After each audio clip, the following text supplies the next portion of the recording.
Olá pessoal, eu sou o Rafael e eu sou do grupo Maptec, da disciplina de Laboratório de Agricultura de Precisão 2, ministrada pelo professor André. E hoje a gente vai estar fazendo uma apresentação do nosso trabalho, que é referente à doença cigatoca negra na cultura da bananeira. E agora a gente vai estar falando um pouco sobre a importância da banana no mundo inteiro e também da doença. Então vamos lá, a banana. Então, a cultura da banana é uma das frutas mais consumidas no mundo, sendo produzida na maioria em países tropicais. Então, em 2004, a produção total de banana foi de cerca de 70,6 milhões de toneladas produzidas naquela época. E foi guiada pela Índia, que é o maior produtor até hoje de banana, e o Brasil também é o segundo maior produtor, que corresponde a uma produção de cerca de 9,3% da total do mundo, Então, a cultura da banana é originária do Oriente, onde fica localizada a China. E ela tem origem lá, no sul da China, segundo a literatura. E a maioria das variedades da banana, elas são originárias do continente asiático também. A bananeira, ela é da família das musáceas e ela é cultivada em todos os estados brasileiros, desde a faixa litorânea até os planaltos do interior. E calcula-se que a área plantada do país ela atinge cerca de 490 mil hectares, Entretanto, certos fatores climáticos podem estar atrapalhando com a produção total disso tudo, Então, agora falar um pouco sobre a doença, que é a cigatoca negra.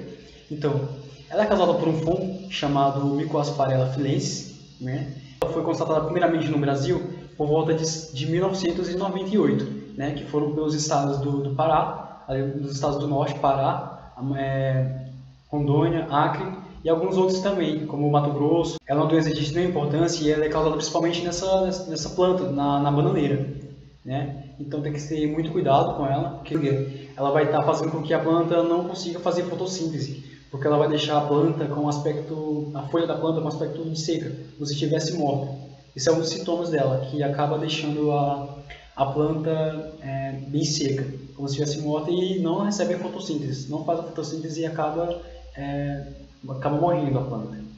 E o meio de propagação dela é pelo ar. Ela vai liberar poros, e onde estiver a bananeira vai estar espalhando para todo lado. Os sintomas que eu já falei deixar a folha com aspecto de seca, como se estivesse morta, Outras coisas também, ela deixa a folha oval, com algumas estrias e algumas manchas negras também. E em algumas áreas da folha ela apresenta algumas despigmentações na área. Então é isso. Então, para dar início ao trabalho com o nosso mapa, a gente vai precisar de alguns dados, E quem vai fornecer esses dados para a gente vai ser esse site, que é o Agrodetecta. Então, nele a gente vai estar obtendo alguns dados meteorológicos, que no nosso caso foi a precipitação, a temperatura mínima e a temperatura máxima, Quando a gente abre o Agrodetecta, ele vai dar aqui a previsão do tempo, dessa forma. O que a gente vai ter que fazer? A gente vai ter que vir aqui em observações meteorológicas.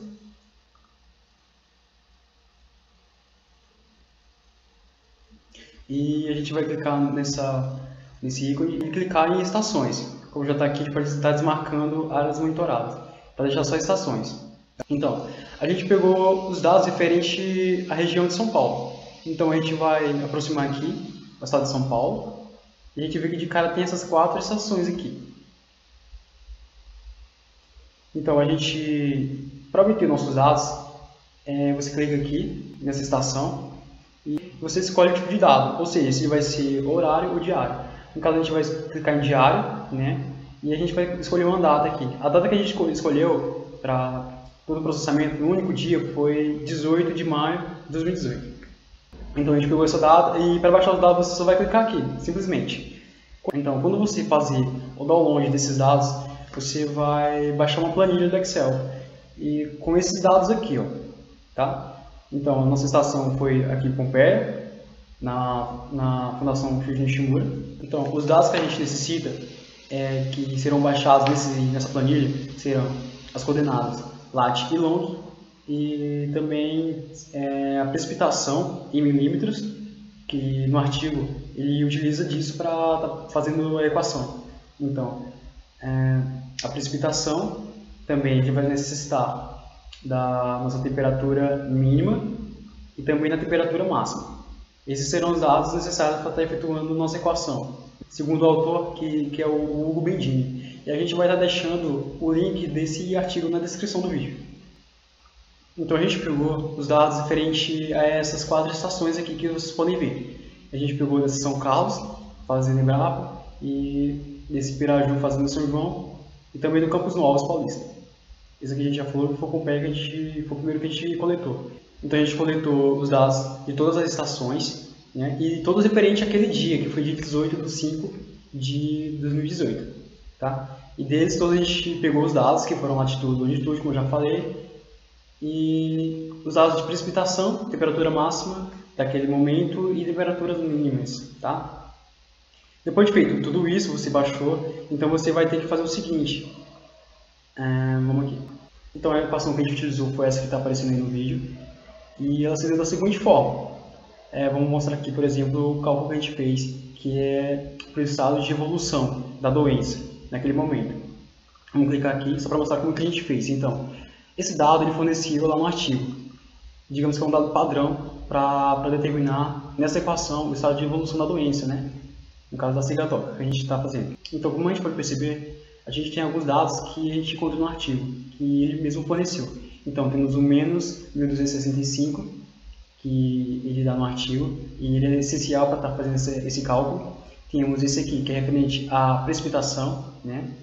É 0,5886, ele é referente à precipitação. E a gente multiplicou aqui esse valor pela precipitação que a gente tem na nossa área. No caso, como não foi um dia de seca, não teve nada de precipitação, nenhum dado, é 0. Mais esse valor, que também é dado no artigo, né, de 73,7879, vezes a nossa temperatura máxima, que está aqui. Que no nosso caso, aqui da estação de Pompeia, foi 30,81 graus. Mais esse outro valor, que é referente à temperatura mínima dos dados obtidos, né, que foi de 52,8.995, e a gente vai estar multiplicando ele justamente pela temperatura mínima, que no caso aqui da estação de Pompeia foi de 19,75. Então, a gente já editou todos esses dados, né? Então a gente já tem todos esses dados salvos, a gente vai estar utilizando ele para fazer o nosso mapa no ArcMap, tá? Esse gráfico aqui é o resultado final do artigo do Hugo. Então, a evolução dele foi de 1000 a 2200, que foi o que a gente usou também aqui, como vocês podem ver. Essa é o nosso estado de evolução, tá? E ele fez em relação ao nível de cinza. Então, depois que você terminou todo esse processo, você vai pegar essa tabela e vai salvá-la como, tá? Você vai vir aqui em arquivo, salvar como, e você vai salvar esse arquivo no formato antigo do Excel, que é o XLS. Por quê? Porque o ArcMap ele consegue abrir esse formato. Então a gente vai abrir aqui nesse formato antigo, que é 97/2003. Clica nele e é só clicar em salvar. Então, pessoal, depois de todo aquele procedimento com os dados com a planilha do Excel, depois que você salvou para XLS, você vai fazer o seguinte: você vai vir aqui nessa opção, nesse ícone de dados, adicionar dados. Você vai clicar na setinha e clicar em adicionar dados. Tá? Eu já fiz esse processo antes, então ele está aqui de novo. Mas vamos clicar aqui e procurar para fazer. Para ser mais simples. Então, a gente fez isso daqui novo, que é o teste underline 1, underline 1. A gente vai clicar nele e vai adicionar. Clica nesse folha, que aparece pra gente, e dá um OK. Tá, agora você vai vir aqui, que ele vai aparecer aqui, ó, nessa janela. O que você vai fazer agora? Clicar com o botão direito e exibir dados XY. No caso, o X é a longitude, que a gente pôs lá na nossa tabela, e a latitude será o campo Y, tá? Então, a gente pode, através daqui, também definir nossa coordenada. A gente vem aqui em editar e define a nossa coordenada. No caso, a nossa é WGS, que vai estar aqui em sistema de coordenadas geográficas. E clica em Word e WGS 84. Dá um OK. E é isso. Dá um OK aqui também. E como vocês podem ver, os nossos pontos de controle estão aqui, ó. Estão espalhados por esta área aqui. O próximo passo é acionar essa ferramenta de Geostatistic Analyst. Você habilita ela aqui na aba personalizar, barra de ferramentas, e ela vai estar aqui, ó, Geostatistic Analyst. Você habilita ela ou desabilita. No caso a gente habilitou para fazer isso. Então, vamos aqui dar início ao procedimento. Então, a gente vai fazer uma interpolação desses dados em relação a esses pontos de controle que a gente coletou. Então, vamos lá. A gente vai clicar aqui na assistente. E para fazer a interpolação, a gente vai usar esse Radial Basic Functions, que é o que apresenta melhores definições do mapa para esse caso, né? Então, aqui já está definido o que a gente vai fazer. Então, o X é a nossa longitude e o Y é a nossa latitude.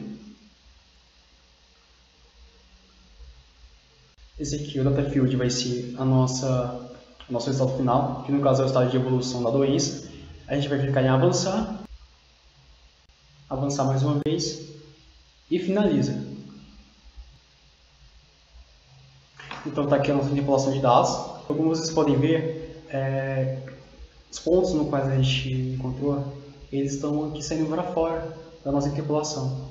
A gente vai fazer o seguinte, a gente vai jogar outro mapa, né? O mapa que já está projetado com essa coordenada, que é referente às regiões onde estão localizados estes pontos.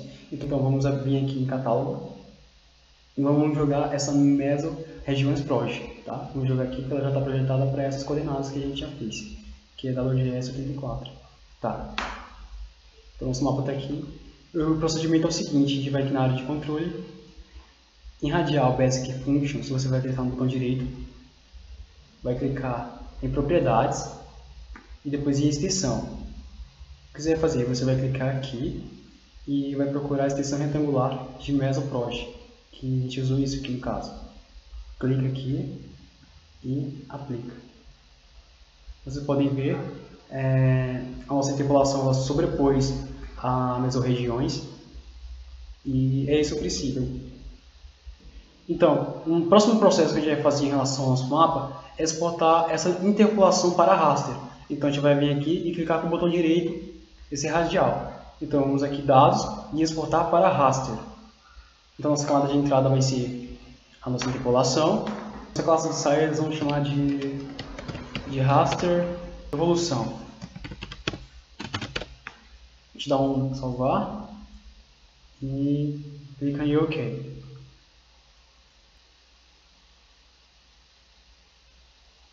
Então, nossos dados foram exportados para raster.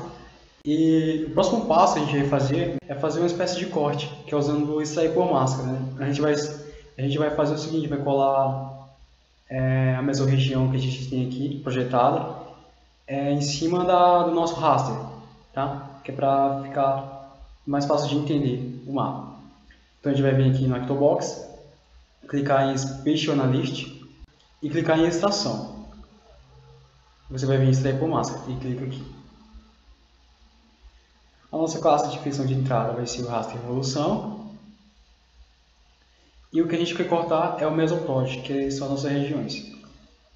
A gente clica em salvar e OK. Então pessoal, esse é o nosso mapa final. E a gente rotulou aqui de forma onde o verde é a área que apresenta maior favorabilidade de se adquirir a doença na cultura da banana. E a área de vermelho é a área que menos tem tendência, né, menos favorabilidade de se ter essa doença na cultura da banana. Então, esse é o nosso trabalho. Espero que tenham gostado do vídeo e até mais.